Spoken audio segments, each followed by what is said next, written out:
Friends, రీసెంట్గా Bharat New Zealand మధ్య జరిగినటువంటి మూడవ టీ20 మ్యాచ్లో భారత్ వార్ వన్ సైడ్ అన్నట్లు విజేతగా నిలిచింది.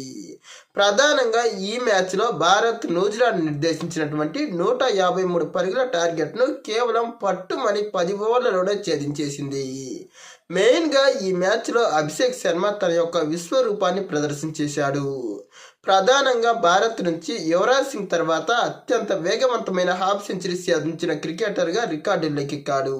గతంలో యువరాజ్ సింగ్ 2007 టీ20 వరల్డ్ కప్లో 12 బంతుల్లోనే హాఫ్ సెంచరీ చేసి రికార్డుల్లోకి ఎక్కిన సంగతి తెలిసిందే. ఇక ఈ మ్యాచ్లో అభిషేక్ శర్మ యువరాజ్ సింగ్ లాగానే కేవలం 14 బంతుల్లోనే హాఫ్ సెంచరీ చేసి ప్రపంచ రికార్డు నెలకొల్పాడు. మెయిన్గా భారత్ నుంచి యువరాజ్ సింగ్ తర్వాత అత్యంత వేగవంతమైన హాఫ్ సెంచరీ సాధించినటువంటి క్రికెటర్గా రికార్డును తన పేరున సువర్ణ అధ్యాయంతో లిఖించుకున్నాడు. మెయిన్గా ఈ మ్యాచ్లో ఫస్ట్ బంతికే సంజు శాంసన్ అవుట్ అయినప్పటికీ అభిషేక్ శర్మ మాత్రం న్యూజిలాండ్ బౌలర్లకు ముచ్చెమటలు పట్టించాడు. ఎడాపెడా బౌండరీలు బాధితూ కేవలం 20 బంతుల్లోనే 68 పరుగులు చేసి న్యూజిలాండ్కు పీడకలను మిగిల్చేశాడు. మెయిన్గా ఈ మ్యాచ్లో అభిషేక్ శర్మతో పాటు ఇషాన్ కిషన్ మరియు కెప్టెన్ సూర్యకుమార్ యాదవ్లు కూడా అద్భుతమైన ఇన్నింగ్సే ఆడేశారు. ప్రధానంగా అసలు న్యూజిలాండ్ లాంటి గొప్ప టీంను బి గ్రేడ్ టీంగా మార్చి భారత్ ధనాధన్ ఇన్నింగ్స్తో కేవలం 10 ఓవర్లలోనే మ్యాచ్ను లాగేయడం నిజంగా చాలా చాలా గొప్ప అంశమనే చెప్పాలి. మరి ఇలాగే భారత క్రికెటర్లు తమ యొక్క అద్భుత ఫామ్ను కొనసాగిస్తే టీ20 వరల్డ్ కప్ను గెలవడం చాలా సులభమైన అంశమే అవుతుంది. ప్రధానంగా ప్రస్తుతం న్యూజిలాండ్ టీం అనేది ఏమాత్రం తక్కువ కాదు. మరి అలాంటి గొప్ప టీంను మన ఆటగాళ్ళు కేవలం ఒక బి గ్రేడ్ టీంగా మార్చి చాలా సులభంగా విజయాలు సాధించడం నిజంగా చాలా చాలా గొప్ప అంశమే.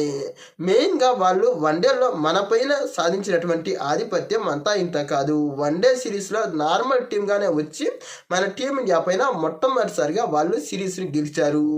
మరి అలాంటి సిచ్యువేషన్లో వన్డే సిరీస్లో కోల్పోయినటువంటి పరుగును ప్రస్తుతం టీ20లో మన ఆటగాళ్ళు మరింతగా నిలబెడుతున్నారనే చెప్పాలి. ఇక ఈ మ్యాచ్ ద్వారా మనం 5 మ్యాచ్ల టీ20 సిరీస్ను 2 మ్యాచ్లు మిగిలి ఉండగానే వార్ వన్ సైడ్ అన్నట్లు 3 మ్యాచ్లు మన వాళ్ళే గెలిచి ఇప్పటికే సిరీస్ను సాధించేశారు. ప్రధానంగా ఈ మ్యాచ్లో సంజు శాంసన్ మాత్రమే ఘోరంగా మరలా డక్అవుట్ అయ్యి ప్రస్తుతం చాలా తీవ్రమైన విమర్శలు ఎదుర్కొంటున్నాడు. మెయిన్గా అతడికి గతంలో అవకాశాలు రాలేదని చాలా రాద్ధాంతమే జరిగిన ప్రస్తుతం వచ్చిన అవకాశాలను ఉపయోగించుకోలేక అతడు తీవ్రమైన విమర్శలు ఎదుర్కొంటున్నాడు. మరి రాబోయే 2 మ్యాచ్ల్లో కూడా అతడు ఏ విధమైన ఫామ్ను కొనసాగిస్తాడో చూడాలి. ఒకవేళ ఆ 2 మ్యాచ్ల్లో కనుక అతడు విఫలమైతే మాత్రం ఇక అతనిని పక్కన పెట్టినా ఆశ్చర్యపోవాల్సిన అవసరమే లేదు. అంతేకాకుండా ప్రస్తుతం ఈ మ్యాచ్లో భారత బౌలింగ్ కూడా గొప్పగానే ఉంది. మెయిన్గా బౌలింగ్ పరంగా జస్ప్రీత్ బుమ్రా 3 వికెట్లు తీసి గొప్ప బౌలింగ్ ప్రదర్శన నమోదు చేశాడు. న్యూజిలాండ్ నుంచి కెప్టెన్ మిచెల్ సాంట్నర్ మరియు మార్క్ చాప్మన్, గ్లెన్ ఫిలిప్స్ మాత్రమే కాస్త అంతో ఇంతో పోరాడేసుకొని సాధించగలిగారు.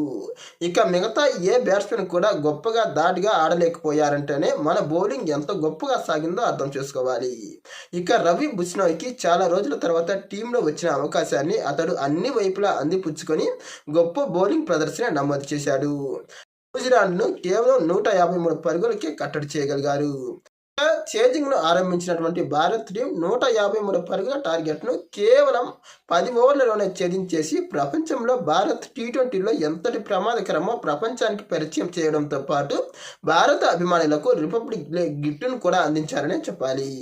మెయిన్గా ఈ మ్యాచ్లో సూర్యకుమార్ యాదవ్ కెప్టెన్గా గత సిరీస్లో విఫలమైన ఈ సిరీస్లో మాత్రం అతడు అద్భుతమైన ప్రదర్శన నమోదు చేస్తున్నాడు. ప్రస్తుతం ఈ 3వ టీ20లో కూడా అతడు 57 పరుగుల గంతను సాధించాడు. అది కూడా నాట్అవుట్గా నిలిచి ఇక 2వ టీ20లోనూ అతడు 82 పరుగులు, మొదటి టీ20లో 40 పరుగులతో అతడు గొప్ప ఇన్నింగ్స్ని ఆడేస్తున్నాడు. మరి ఇతడు ప్రధానంగా టీ20 వరల్డ్ కప్ సమయానికి ఫామ్లోకి రావడం నిజంగా భారత్ యొక్క అదృష్టమనే చెప్పాలి. ఇక ఇషాన్ కిషన్ గురించి కూడా చాలా గొప్పగా చెప్పుకోవచ్చు. 2వ టీ20 మ్యాచ్లో ధనాధన్ ఇన్నింగ్స్తో భారత్ గెలిచేందుకు చాలా గొప్పగా ఆడినటువంటి అతడు ఈ 3వ టీ20లో మ్యాచ్లో కూడా 12 బంతుల్లోనే 28 పరుగులు చేసి భారత్కు గొప్ప విజయం అందించడంలో కీలక పాత్ర పోషించాడు.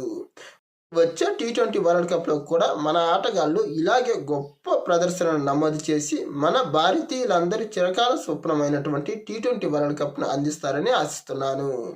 ఇలాంటి మరిన్ని క్రికెట్ అప్డేట్స్ కోసం మా ఛానల్ను సబ్స్క్రైబ్ చేయండి.